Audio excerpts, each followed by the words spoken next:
Здравейте, приятели! Пристигнахме в моят любим град и сега ми предстои едно от най-важните неща, които обещах, а то е да се запозная за първи път с баща си. Сега да излезем навън и да разгледаме града ни.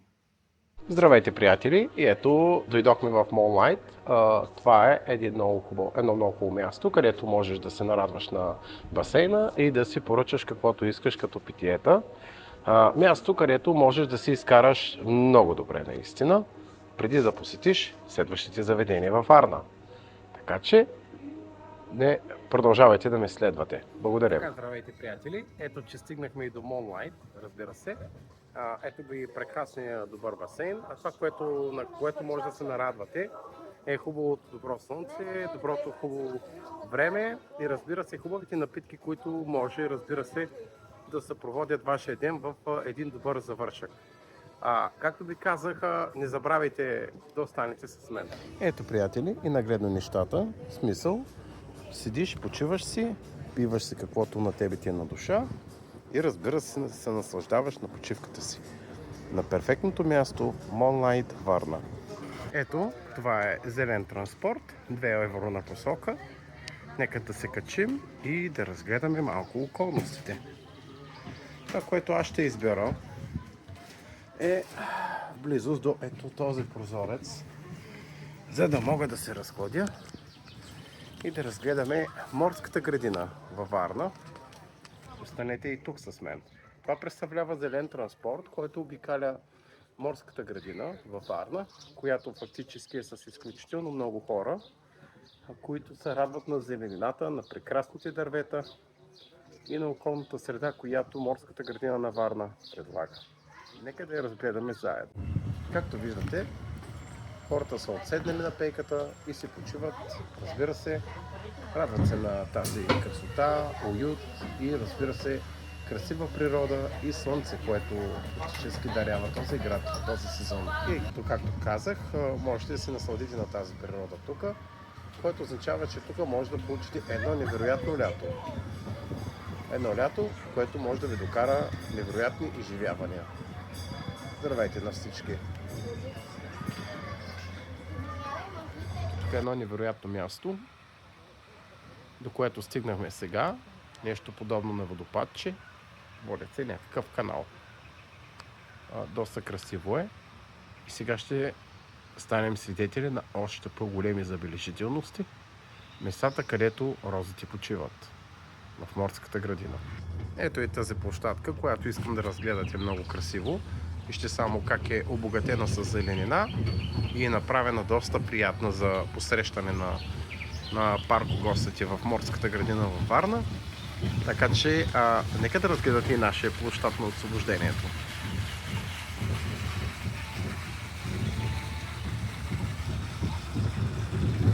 Ето, виждате как са нарисувани градините по толкова невероятен начин и със зеления транспорт става изключително красиво. И така приключва нашата разходка.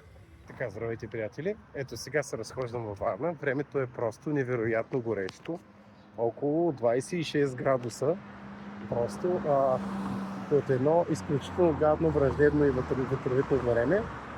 Аз отидах на едно място, където даже и с тази риска може да се почувстваш, че ти е топло. Здравейте, приятели! Ето сега се намирам в Варна и ще дойдем да разгледаме малко магазина на Ню Йорк и ще видим какви дрехи имат. Нека да видим. Здравейте, приятели! Оказва се, че в Ню Йорк мъжката мода е само на горния етаж. Всички останали етажи са заделени само за женска мода, което малко чуди, разбира се. Но все пак нека да разгледаме, да видим какво ще видим в етажа на мъжката мода.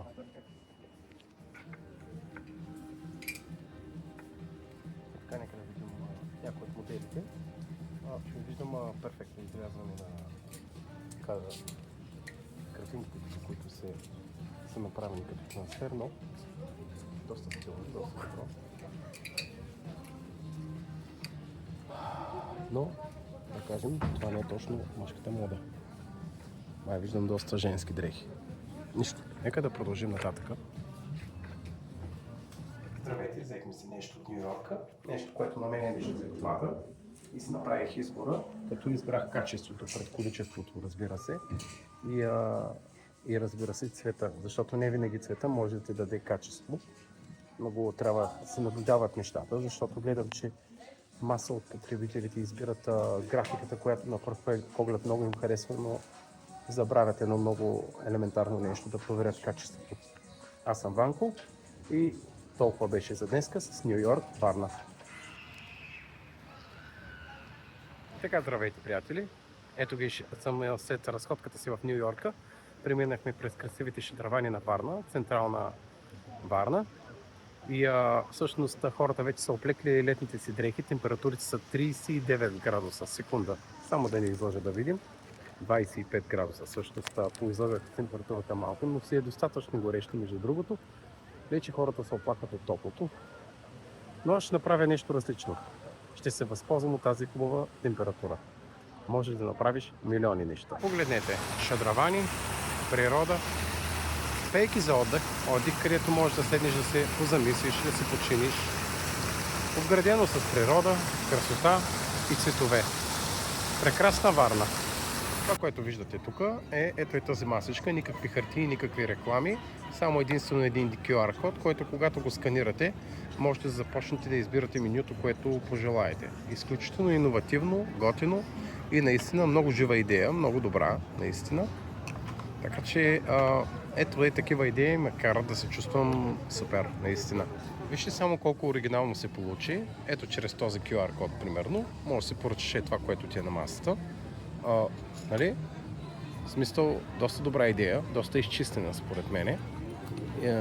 Излишно от всякакви натоварени хартии анимирани, нали? Така че супер е идеята. Аз съм Ванко и моля останете до края на моя път. И така, здравейте, приятели! Ето, разхождаме се тук в морската градина и това, което можете да видите, че ни отличава от всички останали, е, че първо е изключително сейфти, доста шарено и можете да видите, че е подредено с доста красиви цветя, което означава, че се вижда, че наистина старателно има невероятна грижа върху околната среда на морската градина.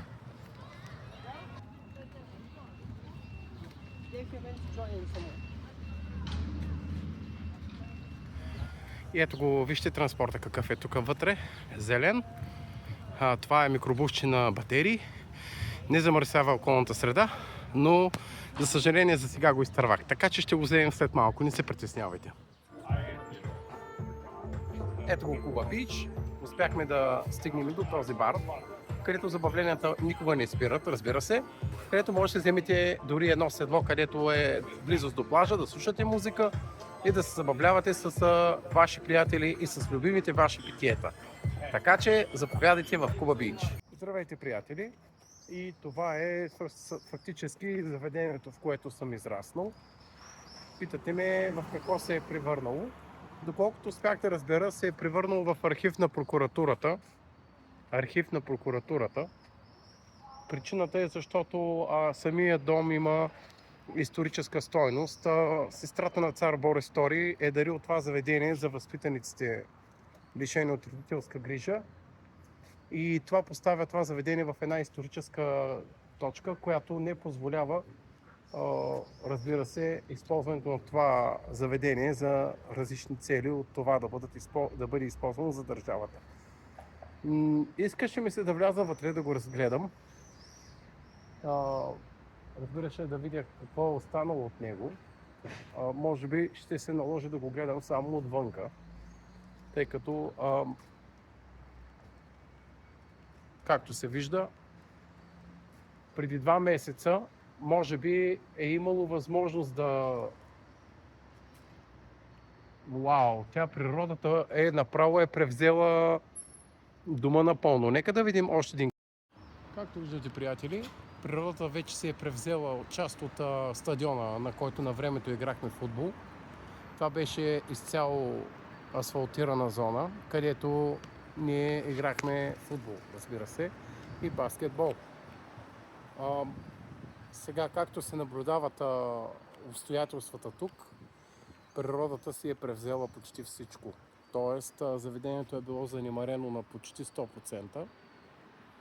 И може би ще е необходим много труд, за да може всичко това, което природата е превзела, да бъде върнато в човешкия си блясък и вид. Вижте само задната част. Там, където имаше лостове за трениране, площадки, напълно превзето от природата. Погледнете само за какво става на въпрос. Абсолютно не можем да го познаем. На времето там отзади се събирахме и тренирахме, разбира се. А сега се виждат само едни зеленини и това е. Тоест природата се е погрижила да превземе абсолютно всичко. Ето как изглежда царския дар, който Мария Луиза Верти се е подарила на държавата с цел отглеждане на възпитаници в това заведение, лишени от родителска грижа. Вече е превърнато в архив на прокуратурата, както казаха. И това е станало преди 2 месеца. Аз не съм бил тук, разбира се. Пак се радвам, че не се е превърнал в някой модерен хотел на някой, разбира се, който да злоупотребява с, разбира се, дарението на кралицата.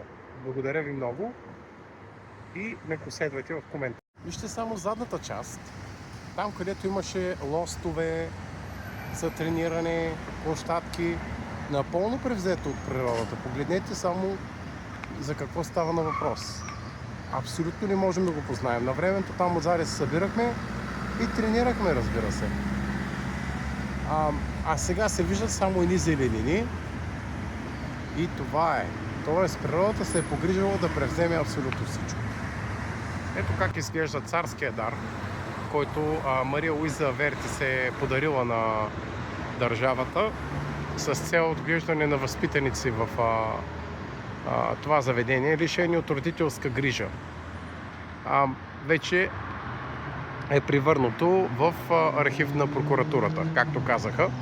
И това е станало преди 2 месеца. Аз не съм бил тук, разбира се. Пак се радвам, че не се е превърнал в някой модерен хотел на някой, разбира се, който да злоупотребява с, разбира се, дарението на кралицата.